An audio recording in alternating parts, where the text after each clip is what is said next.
Hello வணக்கம் friends. இது எங்களோட புது முயற்சி. இந்த சாக்லேட் வந்து ரெண்டும் வந்து ஒன்று வந்து 20 ரூபா பேக்கெட், ஒன்று வந்து 100 ரூபா. ஒரு கார்டு வந்து 100 ரூபா, மற்றது ஒரு பேக்கெட் வந்து 20 ரூபா. நம்ம அந்த காட்டுக்குரிய 100 ரூபாய்க்கு 5 பேக்கெட் வாங்கி செக் பண்ணி பார்ப்போம் இது லாபமாக சொல்லி. 100 ரூபா காட்டாக வாங்குறது லாபமா இல்லை 20 ரூபா பேக்கெட்டில் 5 வாங்குறது லாபமா ரெண்டதை நாங்கள் ஒருக்கா செக் பண்ணி ஒருக்கா பார்ப்போம்.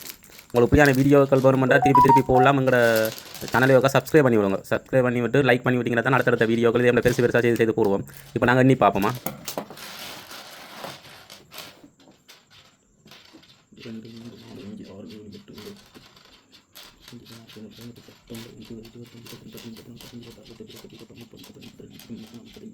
நாங்கள் எண்ணி பார்த்ததில் வந்து 100 ரூபா காட்டில் வந்து 44 சாக்லேட் வருது.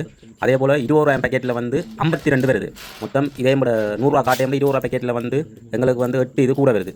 ஓகே, 8 இது கூட வருது, பரவாயில்லை. ரெண்டும் கிட்டத்தட்ட ஒரே விலை தான். நான் 8 இது கூட வருதுக்கு உங்களுக்கு எது பேக்கெட்டாக காட்ட உங்களுக்கு விருப்பம் எதுனாலும் வாங்கலாம். 8 இது தான் மெட்டதில் கூட வருது. ஆனால் 8 இதுனாலும் கூட வருது வரையும் நீங்கள் பேக்கெட்டை வாங்கி யூஸ் பண்ணலாம். எங்களோட சேனல் பிடிச்சிருந்தா எங்கள் சேனலுக்கு சப்ஸ்கிரைப் பண்ணி விடுங்க.